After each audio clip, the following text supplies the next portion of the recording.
Jejak darah Nusantara, 400 tahun perang menuju Indonesia merdeka.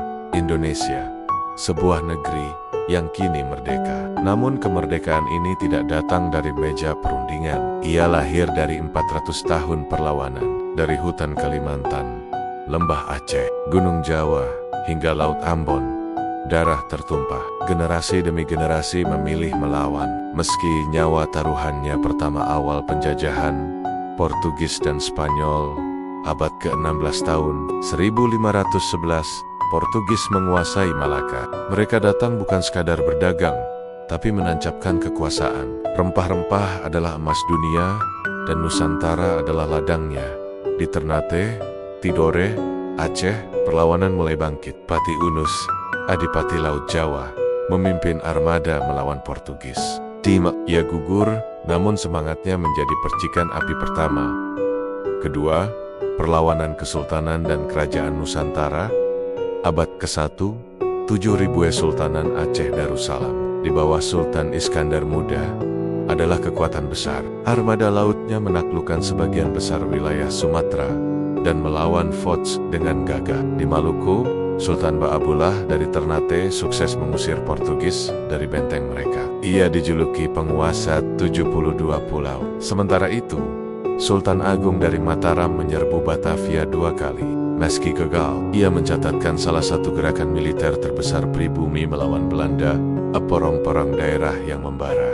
Abad ke-18 hingga 19 Indonesia tidak pernah diam. Setelah Foch runtuh dan Belanda mengambil alih langsung, perlawanan berubah bentuk. Kaum Padri di Sumatera Barat memulai revolusi moral dan agama. Namun ketika Belanda ikut campur, perang Padri berubah jadi perlawanan nasional. Tuanku Imam Bonjol, ulama sekaligus komandan perang, menjadi simbol keteguhan iman dan nasionalisme di Kalimantan. Kesultanan Banjar meledak dalam perang panjang. Sultan Hidayatullah menolak dijadikan boneka Belanda. Hutan menjadi medan tempur, dan sungai-sungai dipenuhi api perlawanan keempat. Perang Jawa, Diponegoro, 1825 sampai 1830. Inilah salah satu perang terbesar dalam sejarah Nusantara. Pangeran Diponegoro, bangsawan spiritual yang sederhana, memimpin perang rakyat selama 5 tahun. Lebih dari 200.000 jiwa melayang, termasuk 15.000 tentara Belanda. Belanda menyebutnya Java Orlog, Perang Jawa. Tapi bagi rakyat ini adalah perang harga diri. Diponegoro ditangkap lewat tipu muslihat, namun api perlawanan terus menyala kelima. Rakyat bangkit. Perang Aceh 1873-1904 Aceh, benteng terakhir di ujung Sumatera. Perang Aceh berlangsung lebih dari 30 tahun, perang terpanjang dalam sejarah kolonial Belanda. Katnya Dien, Teku Umar, Katmeutia mereka bukan hanya pejuang, tapi legenda. Belanda menyebut Aceh tanah keras kepala. Namun, sesungguhnya yang keras adalah tekad rakyatnya keenam menuju abad 20. Senjata, sekolah, dan perlawanan intelektual masuk abad 20. Perlawanan berubah bentuk. Tinta, pidato, dan buku menjadi senjata. Budi Utomo, Sarekat Islam, Muhammadiyah, dan Taman Siswa mulai membentuk kesadaran nasional.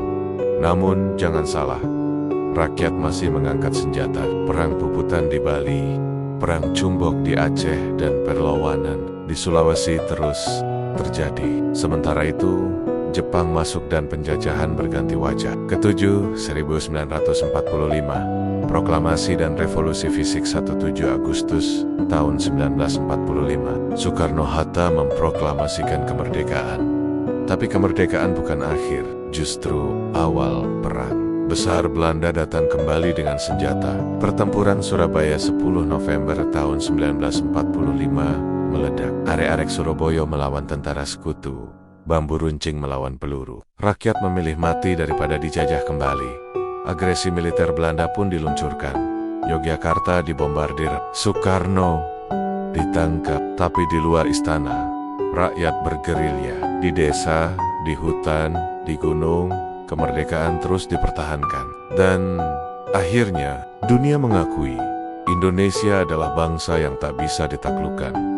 Sejarah Indonesia bukan hanya nama dan tanggal. Ia adalah darah yang menetes di bumi. Ia adalah suara ibu yang kehilangan anak. Ia adalah tangis yang menjadi nyanyian kemerdekaan. Kita berdiri hari ini karena mereka memilih melawan, dan tugas kita adalah untuk tidak pernah melupakan.